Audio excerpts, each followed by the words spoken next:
everyone, and welcome back. As always, I'm your girl, Candy Washington, and before we dive into today's Kiki, which is the announcement, the allegations, the breaking news that Diana Jenkins has uncovered, unmasked, who is behind the cyber attacks against Garcelle's young son. As we all know, Diana Jenkins allegedly was behind them herself. But she filed a lawsuit in order to figure out who was behind the quote anonymous bots. We are going to read through what they're saying in Radar Online and in page 6, and then we're going to talk about it and see what makes sense and what doesn't. But before we do, you know what to do. Go ahead and like this video, subscribe to my channel, and hit the notification bell so you don't miss it when we go live. Also, be sure to share this with a friend because a Kiki is always better with community. And don't forget to check out the description box down below and shop our love collection. With that, you guys, let's dive right on in. Okay, so let's just get into it. So according to Radar Online and page 6, allegedly, Diana Jenkins has uncovered and identified who is behind the racist cyberbullying attack against Garcelle's young son. Now, let's read the articles and then we'll discuss. So, Real Housewives of Beverly Hills star Diana Jenkins has identified person behind racist bot attack against Garcelle Beauvais' son. Okay, Earlier today, a source close to the Bosnian-born entrepreneur told RadarOnline.com that after reviewing data obtained under subpoena from Meta, don't forget Meta is essentially Facebook, and Facebook owns Instagram, okay? Jenkins' attorneys are zeroing in on a Northern California resident whose IP address and phone number were linked to Instagram account @QueenOfTheT_, who sent a racially offensive message to Jax in August. You'd have your neck kneeled on if it weren't for your white daddy, said a message linked to the account @QueenOfTheT_. Tell your mom to leave Diana alone or you'll deal with us. That is what is quoted on the screen, you guys. Okay.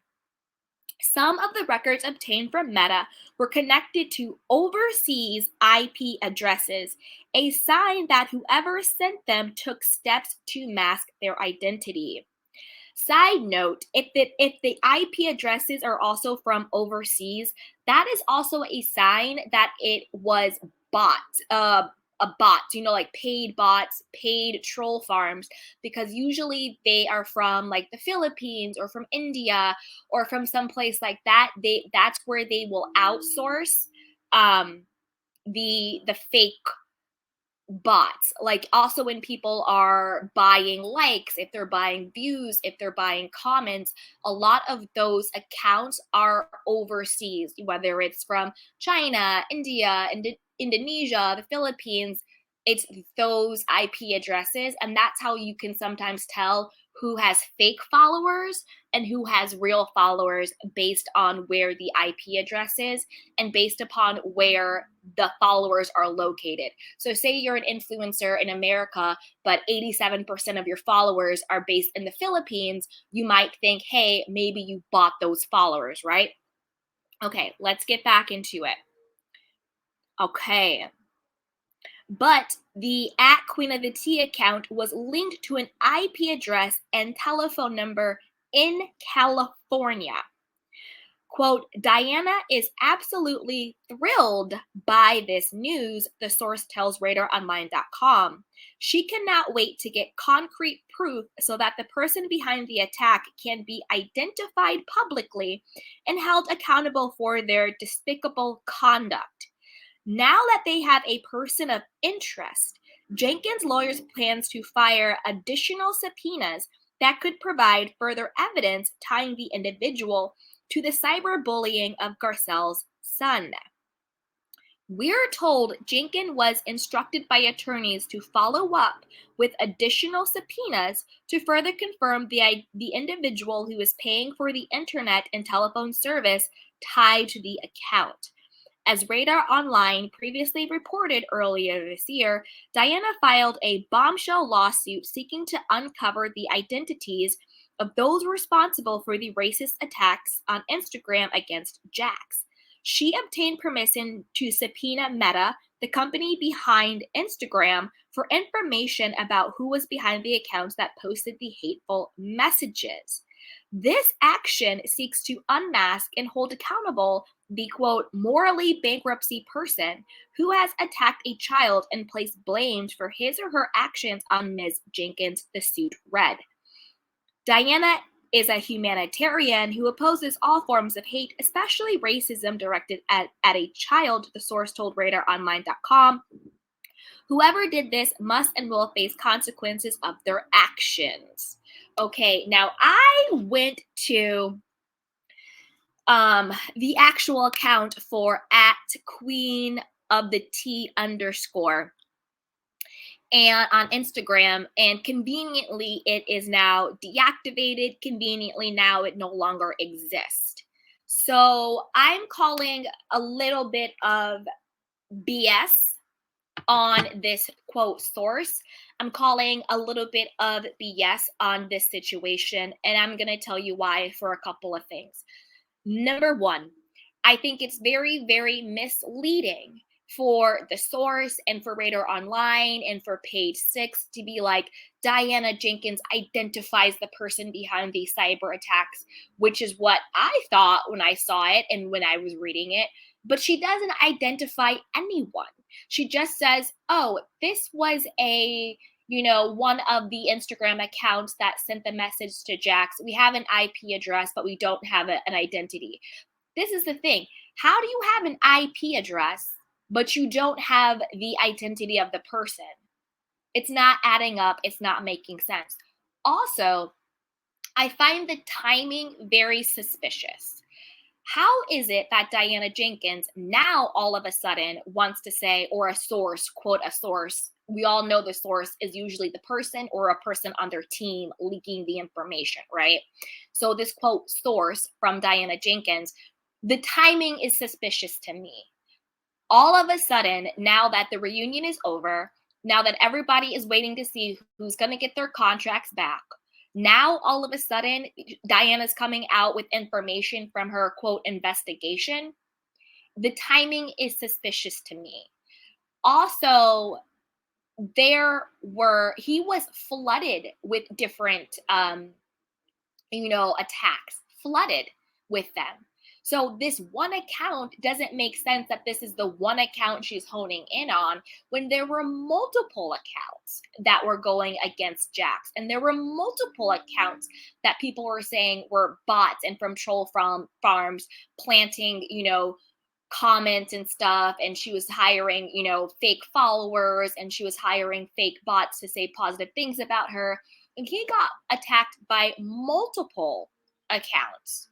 So this doesn't even make sense, and it doesn't add up. And also, if this source is going to be breaking this news that she identified the person, then you need to actually identify the person. Saying you have an IP address from someone in Northern California is not identifying anything. Saying it's at queen of the T underscore on Instagram, but yet that account is now conveniently deactivated isn't cracking any type of the case.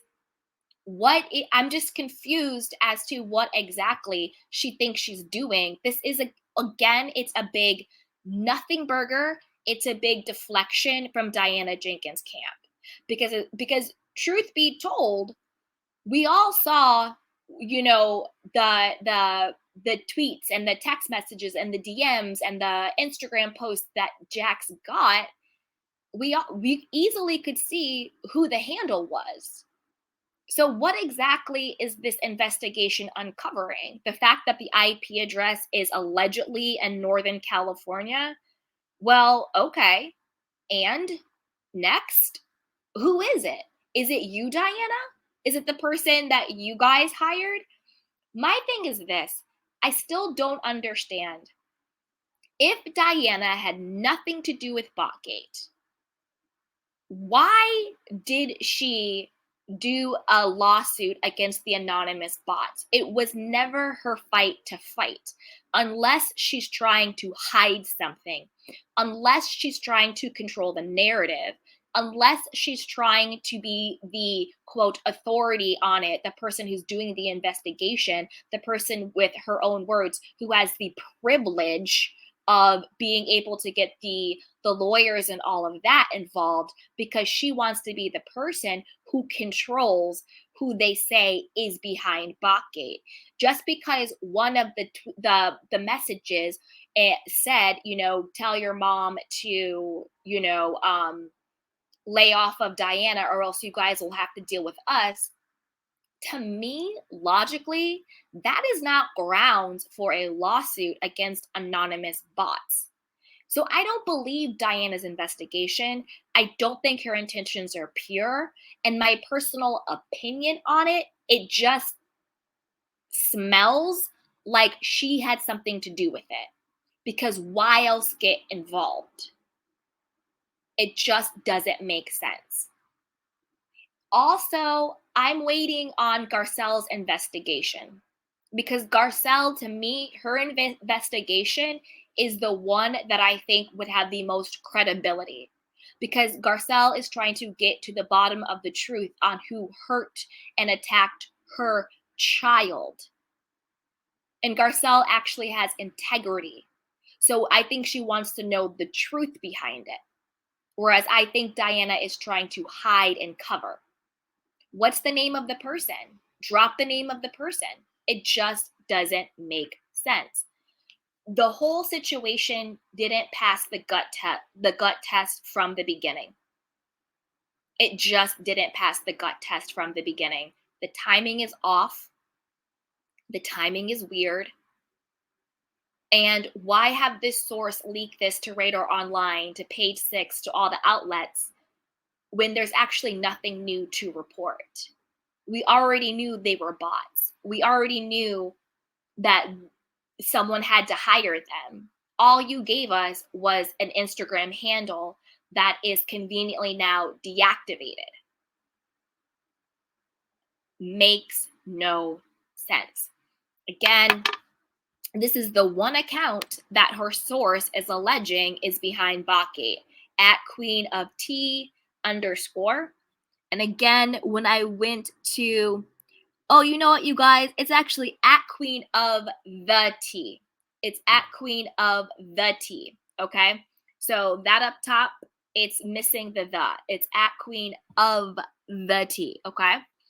So, yeah, it's a big nothing burger. But I want to know what you guys think. I want to know what you guys think. So be sure to comment down below. Do you think that the timing is off? Why all of a sudden is she now saying that she knows who, is behind Botgate, but all she gave us was at Queen of the Tea _ on Instagram that is now conveniently deleted, but she does not have a name. Also, do you think it was weird from the start? Why would Diana do a lawsuit against the anonymous bots when she had no dog in the fight? The bots talked about Lisa. The bots talked about Erica. The bots talked about a lot of stuff, but for whatever reason, Diana was the one who chose to do a lawsuit. Do you think she's trying to control the narrative? Do you think she's trying to control who they say is behind Botgate? Because the best way not to be implicated is to be behind the investigation yourself. So I want to know what you guys think. Put it down below in the chat box. Also, be sure to like this video, subscribe to my channel, and hit the notification bell so you don't miss it when we go live. Also, be sure to share this with a friend, because a kiki is always better with community. And check out our description box down below and shop our love collection. So like, share, subscribe, and yeah, you guys. All right. So now